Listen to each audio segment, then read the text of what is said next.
Assalamualaikum warahmatullahi wabarakatuh. Perkenalkan, nama saya Haris Satria dengan NIM 210601441.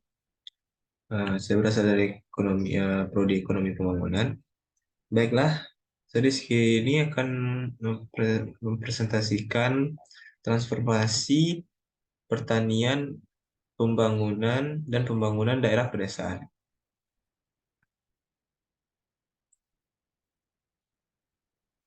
Yang pertama ada arti penting sektor pertanian dan pembangunan daerah pedesaan. Yang kedua ada pertumbuhan dan stagnasi pertanian sejak tahun 1950. Yang ketiga ada struktur agraria di NSB. Yang keempat ada peran penting kaum perempuan. Yang kelima ada ilmu ekonomi pembangunan sektor pertanian.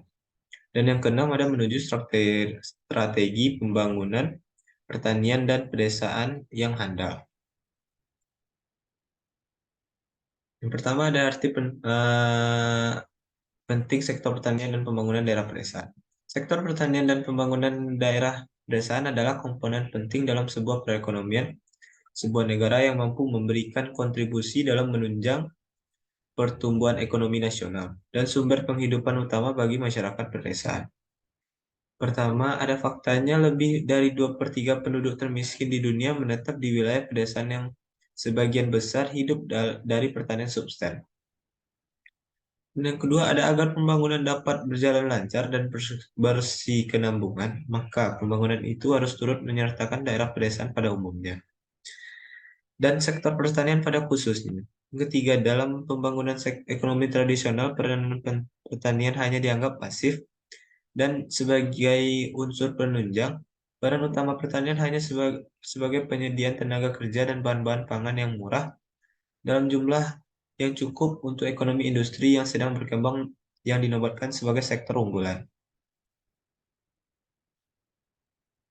Struktur strategi pembangunan ekonomi yang dilandaskan pada prioritas pertanian dan ketenaga kerjaan paling tidak memerlukan tiga unsur perlengkap dasar, yakni pertama, ada percepatan pertumbuhan output melalui serangkaian penyesuaian teknologi, kelembagaan, dan insentif harga yang khusus dirancang untuk meningkatkan produktivitas petani kecil.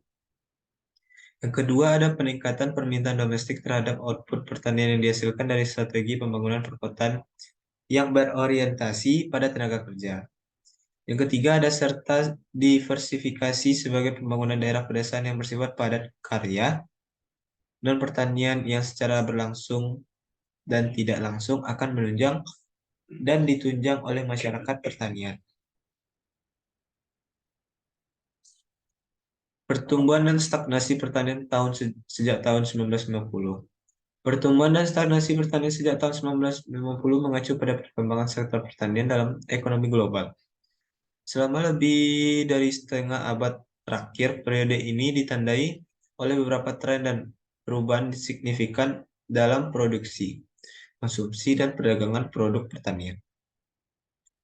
Pertama, ada pertumbuhan pertanian sejak tahun 1950. Pada awalnya, pertumbuhan pertanian di seluruh dunia mengalami peningkatan yang signifikan pada tahun 1950-an dan 1960-an, disebut sebagai revolusi hijau. Hal ini didukung oleh perkembangan teknologi baru dalam bidang pertanian, seperti penggunaan pupuk, pestisida, irigasi, dan bibit tanaman yang lebih unggul. Hal ini memungkinkan pada para petani untuk menghasilkan lebih banyak tanaman dalam waktu yang lebih singkat, meningkatkan produktivitas pendapatan mereka. Di sisi lain, keberhasilan ini juga memunculkan beberapa masalah baru, seperti masalah kesehatan dan lingkungan yang diakibatkan oleh penggunaan bahan kimia dalam pertanian. Yang kedua ada stagnasi pertanian sejak tahun 1950. Namun pertumbuhan pertanian global ini tidak berlangsung selamanya. Setelah periode pertumbuhan pertanian yang signifikan pada tahun 1950-an dan 1960-an, pada tahun 1970-an, sektor pertanian di seluruh dunia mengalami stagnasi pada dekade berikutnya.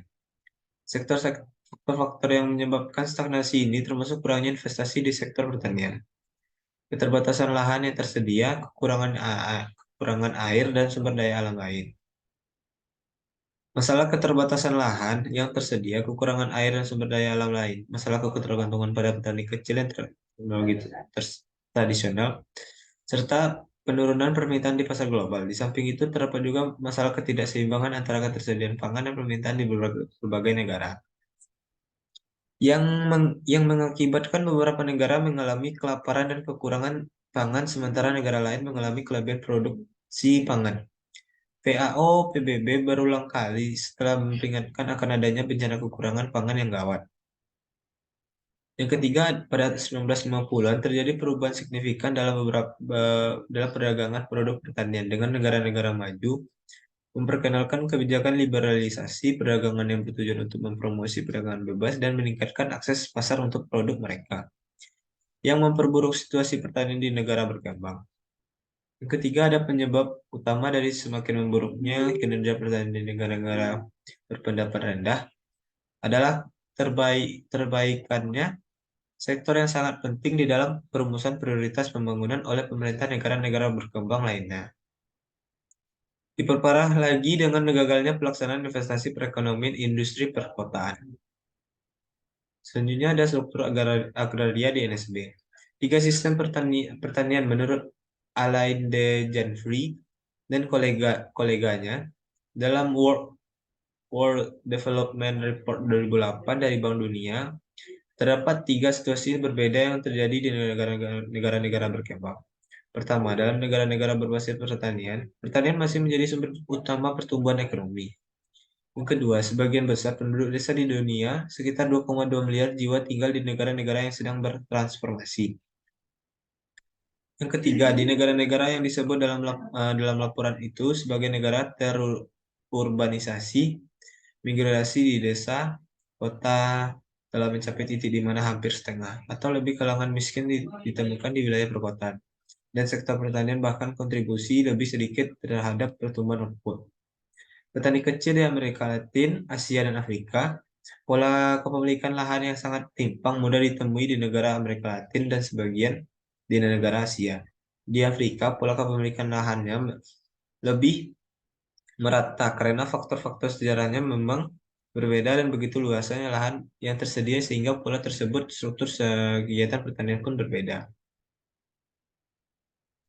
Amerika Latin dan Asia persamaan dan perbedaan di kawasan Amerika Latin dan Asia adalah petani kecil pedesaan yang tujuan pokoknya adalah sekedar dalam mempertahankan hidup di negara-negara Amerika Latin.